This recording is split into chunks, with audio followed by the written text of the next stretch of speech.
Sore itu, langit kota Depok mulai menghitam. Awan bergulung menutup sinar matahari yang perlahan tenggelam.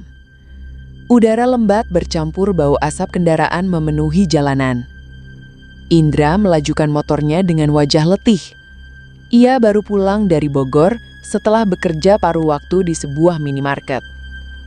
Perjalanan yang panjang membuat tubuhnya letih. Namun, ia tetap memaksakan diri untuk pulang ke kamar kosnya di kawasan Pasar Minggu. Di perempatan Lenteng Agung, Indra berhenti sejenak dan memarkir motornya di bawah underpass untuk beristirahat. Suara kendaraan dan klakson memecah udara sore yang berat. Matanya tiba-tiba menangkap sesuatu di bawah lampu jalan. Sebuah cincin emas berkilau tergeletak di aspal. Benda itu tampak terlalu bersih untuk ukuran barang yang jatuh di jalan. Seolah ada seseorang yang menaruhnya di sana. Indra merasakan dorongan kuat untuk mengambil cincin itu. Ia sempat melirik ke kanan dan kiri, memastikan tak ada yang memperhatikan. Dengan cepat, tangannya meraih cincin emas tersebut. Begitu jari-jarinya menyentuh cincin itu, tubuhnya tersentak. Cincin itu terasa dingin luar biasa, seperti baru saja dikeluarkan dari kulkas. Indra menggenggamnya erat, lalu memasukkannya ke saku jaket. Ia segera menyalakan motor dan melaju menuju kamar kosnya. Kos Indra terletak di sebuah gang sempit. Suasananya selalu sepi setelah jam 9 malam. Malam itu Indra mandi, lalu makan mie instan. Setelah itu ia duduk di meja kecilnya dan mengeluarkan cincin itu. Cahaya lampu membuat cincin tampak berkilau indah. Namun rasa aneh merambati pikirannya. Cincin itu kini terasa hangat dan berbeda sekali dari saat ia menemukannya. Indra menghela nafas, lalu meletakkan cincin di laci meja. Lampu ia matikan dan tubuhnya direbahkan di atas kasur tipis. Tak lama matanya terpejam, namun mimpi buruk segera datang menghantam. Dalam mimpinya, ia berdiri di tengah hutan dan kabut tipis menggantung di udara. Wangi bunga melati bercampur bau busuk menusuk hidung Indra. Di depannya, dua remaja berlari ketakutan. Seorang laki-laki dan perempuan, wajah mereka pucat pasi. Mulut mereka terbuka lebar seperti berteriak, namun tak ada suara yang terdengar. Di belakang mereka, muncul makhluk tinggi kurus. Tubuhnya bergerak seperti ditarik tali. Wajahnya hanyalah bayangan hitam dengan dua lubang matanya yang menyala. Tangannya panjang dengan cakar tajam. Makhluk itu meraih kedua remaja itu, lalu menyeret mereka ke dalam kegelapan hutan. Indra ingin bergerak dan membantu, namun tubuhnya seperti terpaku di tanah. Tiba-tiba, makhluk itu menoleh padanya. Tatapan mata bercahaya itu menembus tubuh Indra.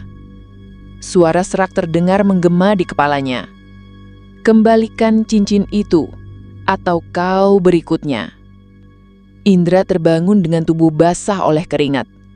Jantungnya berdetak sangat kencang, dan dengan gemetar, ia menyalakan lampu kamar. Pandangan matanya segera tertuju ke meja kecil. Cincin itu masih ada di sana, berbinar samar di bawah cahaya lampu. Hari-hari berikutnya menjadi penuh teror. Setiap malam, Indra merasakan hawa dingin di kamar kosnya. Seolah ada yang menghembuskan napas tepat di tengkuknya.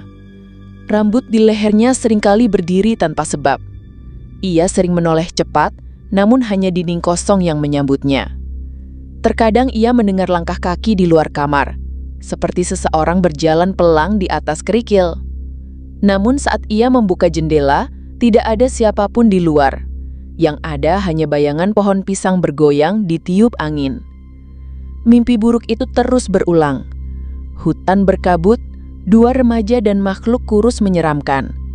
Setiap malam, makhluk itu semakin dekat. Indra bahkan bisa mencium bau busuk dari tubuhnya, seperti campuran bau darah dan nanah. Dan peringatan itu selalu sama. Kembalikan cincin itu. Hingga suatu malam, Indra melihat sesuatu di dalam cermin. Di balik bayangan dirinya, muncul sosok kakek tua.